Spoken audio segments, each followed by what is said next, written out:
जय हिंद दोस्तों। आज हम भारतेंदु युग की चर्चा करेंगे और भारतेंदु युग में भी भारतेंदु हरिश्चंद्र की।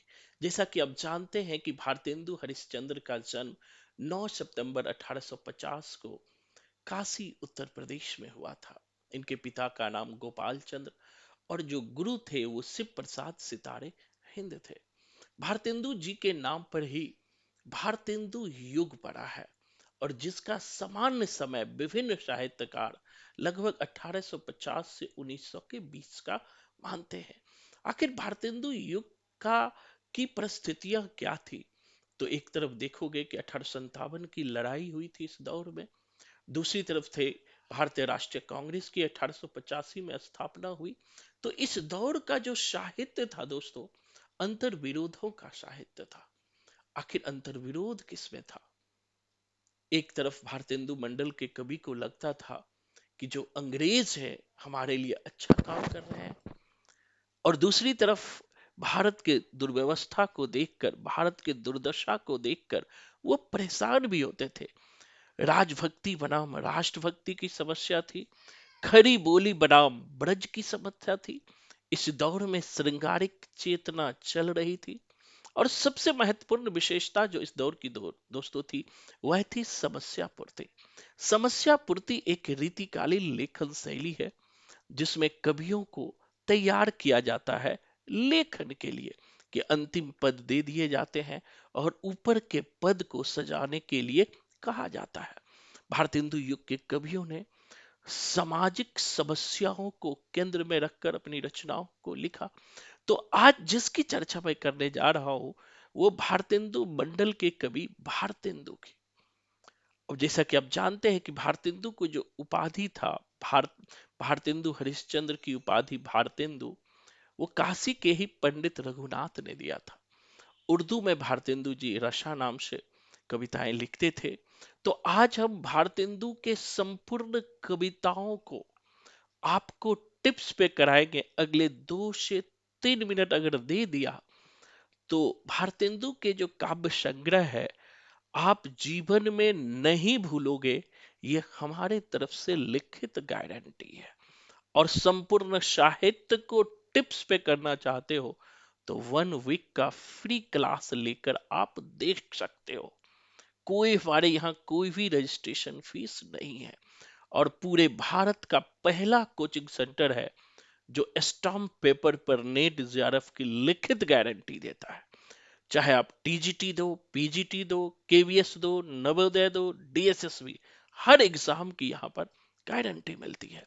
तो दोस्तों, भारतेंदु की संपूर्ण काव्य संग्रह को काव्य संग्रह को किस तरह याद किया जा सकता है?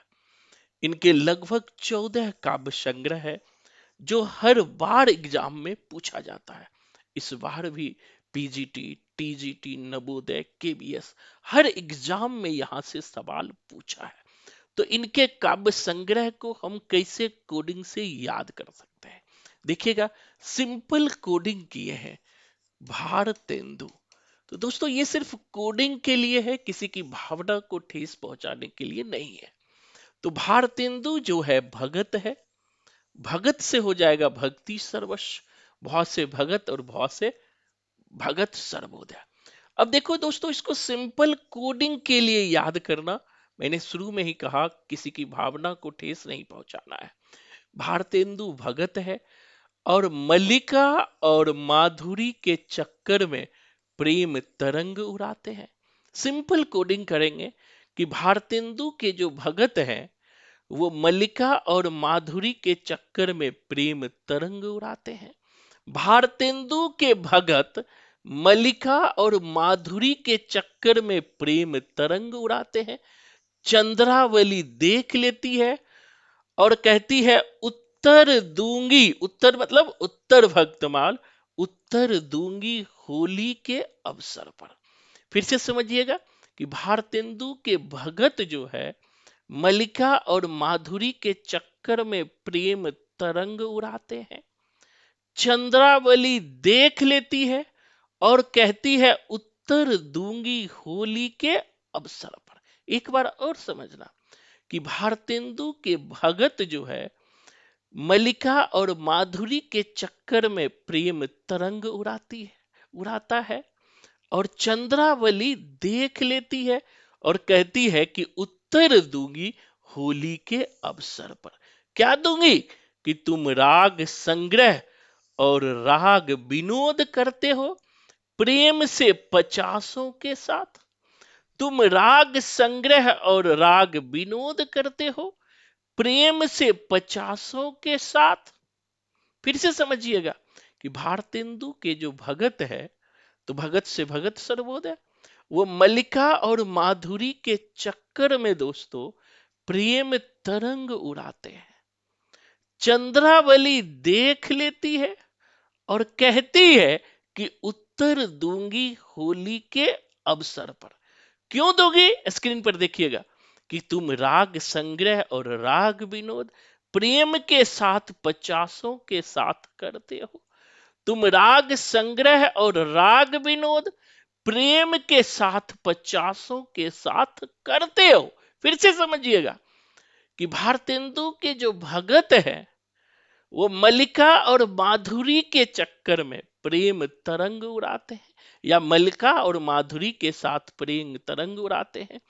चंद्रावली देख लेती है और कहती है उत्तर दूंगी, उत्तर मतलब उत्तर भक्तमाल, होली के अवसर पर कि तुम राग संग्रह और राग विनोद पचासों के साथ करते हो, विनय से पचासों के साथ करते हो।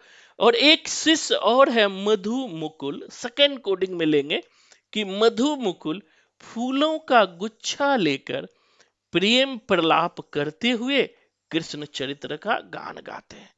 दूसरा शिष्य है मधु मुकुल, जो फूलों का गुच्छा लेकर के प्रेम प्रलाप करते हुए कृष्ण चरित्र का गान गाते हैं। दूसरे सेक्शन में है मधु मुकुल, जो फूलों का गुच्छा लेकर के प्रेम प्रलाप करते हुए कृष्ण चरित्र का गान गाते हैं। अंतिम बार फिर से समझिएगा और जीवन में नहीं भूलेंगे। अगर आप भी अपने पैर पे कुल्हाड़ी खुद नहीं मारना चाहते हो, पड़ोसी तो चाहता ही है, तो एक बार क्लास लेकर देखो, जिंदगी बदल जाएगा। फिर से समझना दोस्तों कि जो भारतेंदु हैं उनके भगत जो है मल्लिका और माधुरी के चक्कर में प्रेम तरंग उड़ाते हैं। चंद्रावली देख लेती है और कहती है उत्तर दूंगी होली के अवसर पर कि तुम राग संग्रह और राग विनोद प्रेम से पचासों के साथ करते हो। मतलब प्रेम पचास, प्रेम मतलब हुआ प्रेम विनय पचासा, यानी विनय के साथ प्रेम पचासों के साथ करते हो। दूसरी तरफ मधुमुकुल है जो फूलों के गुच्छा लेकर आता है, प्रेम प्रलाप करते हुए कृष्ण चरित्र का गान गाता है। याद हो गया? इस तरह दोस्तों कोडिंग से संपूर्ण साहित्य को आप टिप्स पर रख सकते हो। आज के लिए इतना ही। धन्यवाद। जय हिंद।